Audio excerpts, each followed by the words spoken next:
네, 여러분 안녕하시렵니까? 네, 큰돌입니다. 자, 오늘은 2023 개발자 트렌드에 대해서 얘기를 해보고자 하는데요.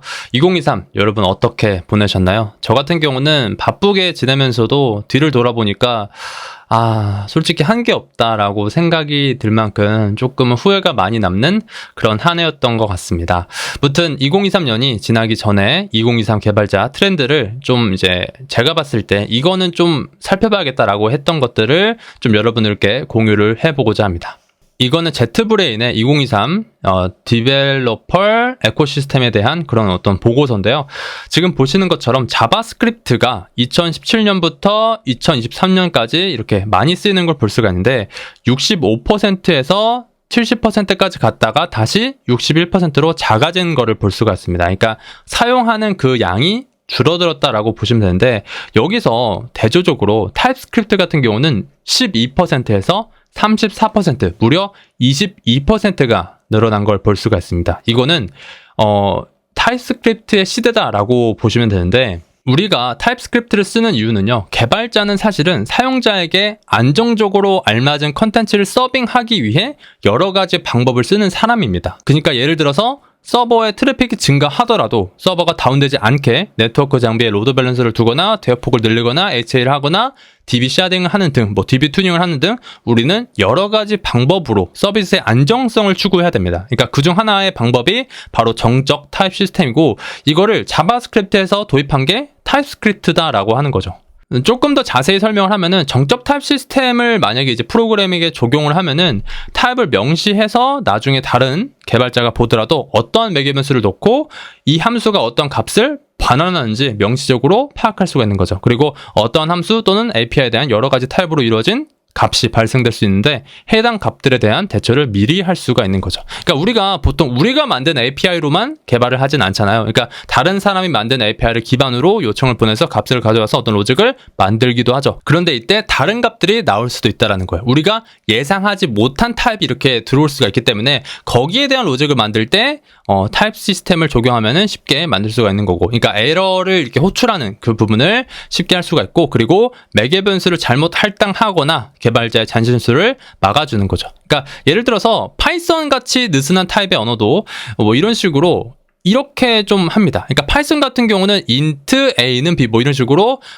이거는 뭐 int다 이렇게 하는 게 예전에는 없었거든요. 근데 3.5 버전부터는 타입 어노테이션과 타이핑을 기반으로 타입이 명시된 파이썬 코드를 작성할 수가 있어요. 그러니까 지금 보시는 것처럼 타임아웃이라는 얘는 final 상수값이야. int야 이거는 정수형이야 이렇게 선언을 할 수가 있는 거죠. 이제 이거를 기반으로 타입 체킹으로 조금 더 안정적인 서비스가 만들어질 수가 있는 겁니다. 그러한 것을 반증하듯 이 2023 개발자 트렌드에서 지금 보시는 것처럼 타입스크립트가 올라가고 자바스크립트가 조금 내려가는 거를 볼 수가 있습니다. 네, 그리고 한 가지 신기했던 점은 데이터 과학 및 머신러닝 이거를 어떻게 학습하냐라고 했을 때 56%가 독학이었습니다. 그러니까 저는 사실은 데이터 엔지니어링이라는 것 자체가 석사를 따고 박사를 따야 어느 정도는 하겠다라고 생각을 했는데 56%가 독학을 하고 있다는 거죠. 물론 이거는 그렇게 깊지 않고 얕은 그런 개발자분들이 많을 것이다라고 생각을 하긴 하지만 그래도 이렇게 독학이 많다라는 것은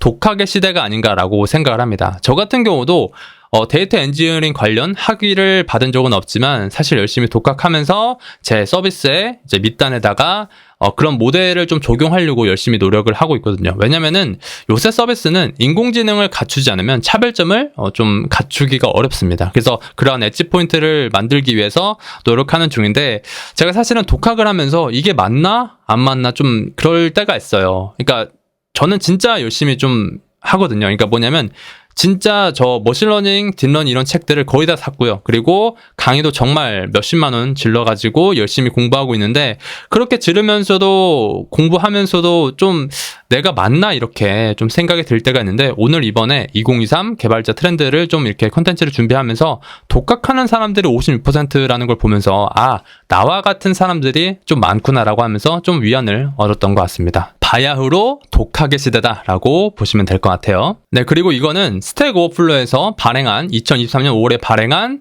그런 이제 트렌드 보고서인데 여기서 좀 핵심이 포스트그레SQL이 MySQL을 압도한 것을 볼 수가 있습니다. 물론 데이터베이스 엔진 랭킹을 보시면 오라클, MySQL, 마이크로소프트 스퀘어 서버, 그리고 포스트그레SQL, 몽고DB 순으로 MySQL이 지금은 더 많이 쓰인 걸 볼 수가 있어요. 포스트그레SQL보다. 근데 추세적으로 봤을 때는 포스트그레SQL이 더 이제 많이 쓸 거다라고 생각을 합니다. 그리고 지금 이렇게 응답으로 봤을 때는 포스트그레SQL이 MySQL을 압도하고요. 예전에 우리가 RDBMS다라고 했을 때는 MySQL이 정답이었던 시대였습니다. 근데 MySQL의 발전 속도가 좀 떨어지고 포스트그레SQL의 발전 속도가 증가하면서 이렇게 역전한 거를 볼 수가 있는데 뭐 바야흐로 이것만 봤을 때 포스트그레SQL의 전성시대다라는 걸 볼 수가 있고요.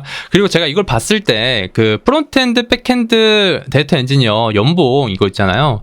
이게 여러분 만약에 여러분들이 그 좀 개발자를 하면서 뭐 많은 연봉을 받고 싶다라고 생각이 들잖아요. 그러면 여러분들은 SRE 또는 데이터 엔지니어를 하시는 게 좋습니다. 이거 보시면은 이게 그 개발자 업종에 관한 그런 이제 셀러리 랭킹인데요. 그 SRE가 1등, 그리고 뭐 데이터 엔지니어가 그 다음에 차지하고 있고, 그 다음에 백엔드, 프론트엔드 뭐 이렇게 차지한 거를 볼 수가 있습니다. 이것도 간단하게 봤고, 아무튼 이런 식으로 사실 이거 말고도 되게 많은데 사실 뭐 그렇게까지 뭐 관심을 둬야 될 부분은 제가 앞서 설명한 그런 3가지가 아닌가라고 생각을 하고요. 네, 오늘은 여기까지.